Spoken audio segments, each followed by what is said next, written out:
Erróneamente creo, se habla de quién tiene la culpa de la devaluación. Yo no creo que alguien tenga la culpa de la devaluación.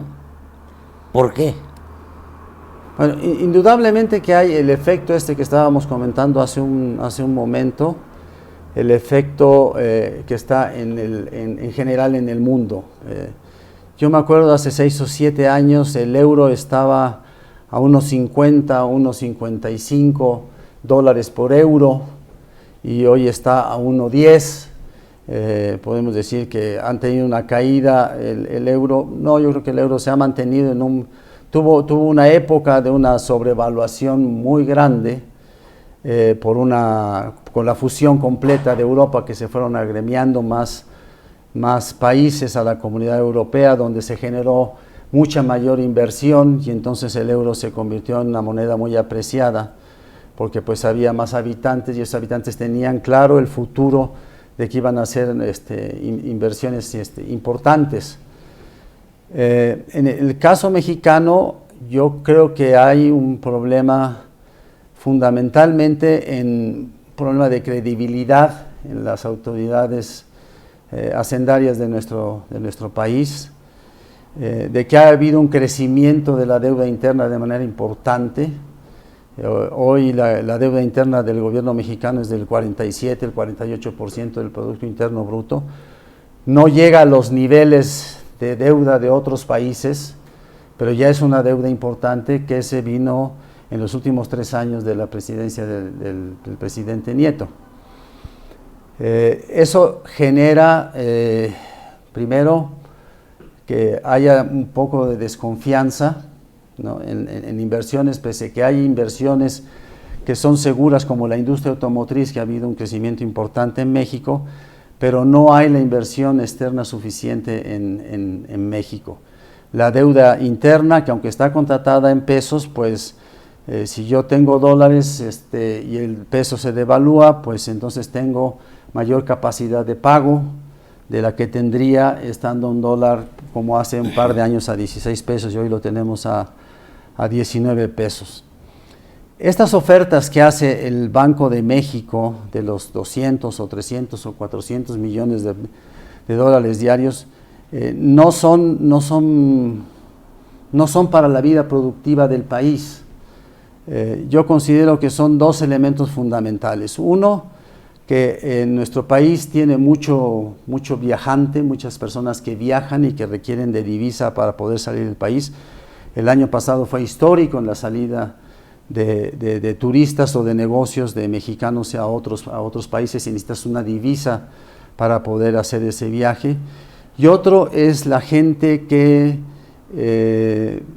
ahorra de alguna manera, porque para especular es una cantidad mínima, es una cantidad irrisoria para el tamaño de la economía de nuestro país. Para el consumo de las grandes empresas, ellos tienen sus propios recursos y sus propias, vamos a llamarlas así, balanzas de divisas entre importaciones y exportaciones. Eso no es dinero para la vida del país. ¿Que afecta las reservas? Sí afecta las reservas, pero yo me pregunto, llegamos a tener casi 200,000 millones de dólares de reservas, y ¿para qué queremos las reservas si no son para momentos de crisis? Eso es como si yo ahorro y llego a tener un ahorro de 100,000 pesos porque pues lo ahorro, porque tengo la costumbre del ahorro, y llega un momento en el cual mi hijo tiene una enfermedad y me dice, pues mira, un médico en tal lado puede curar a tu hijo, y voy a decir, no voy a gastar ese dinero porque es un ahorro. No, ahí utilizo el ahorro para este tipo de emergencia, y a lo mejor con 50,000 o 60,000 o los 100,000 pesos resuelvo la salud de mi hijo. Entonces las reservas están creadas para momentos de crisis, para momentos difíciles de las que ¿Cómo siente la economía mexicana? Digo, entre el crecimiento... El crecimiento es muy bajo. Yo creo que México tiene un potencial, no llegar a niveles del 5%, pero sí está por arriba del 3,5%, el 4%. Es una cantidad, o es un volumen, yo digo, razonablemente factible de llevar a cabo. Pero la corrupción en nuestro país es terrible. Entonces, el iniciar empresas, el iniciar negocios, el tener hay temores en la gente para invertir, contrae estas posibilidades de inversión. Yo creo que uno de los grandes problemas que tiene nuestro país es la corrupción, algo que no hemos podido quitarnos de nuestro ADN, porque pareciera que ya lo tenemos adentro.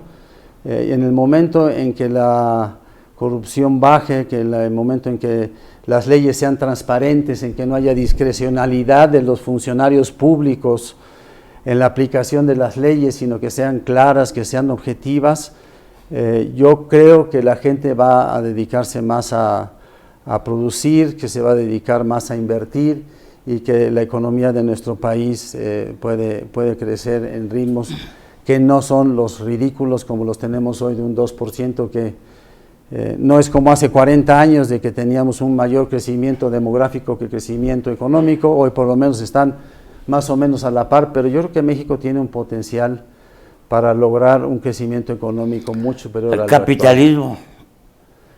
El capitalismo, si sigue como está, que algunos le llaman capitalismo salvaje, va a tener consecuencias en la cual lo que se busca privilegiar son las empresas, y para ser competitivas las empresas al final del día buscan ser de rendimientos más económicos, más baratos, y no como debe de hacerse, como el caso de Japón, donde se privilegia la productividad. En México aquí privilegiamos los bajos costos, y uno de los bajos costos son los salarios de los trabajadores, y entonces una manera de ahorrar es tener bajos salarios, lo cual es un contrasentido de la manera en que aquel que te va a consumir tiene menos dinero para poder consumir. Y eso es un contrasentido del capitalismo que está pasando, pero ahora ya en términos generales en todo el mundo, ¿no? Y el desempleo es parte de ello, y entonces al haber mucho desempleo, la oferta de trabajo es más barata automáticamente. Muy bien. Pues Paco, ha sido muy interesante platicar contigo. Con mucho gusto. Te lo agradezco de verdad. Con mucho gusto. Y nos vemos el próximo domingo.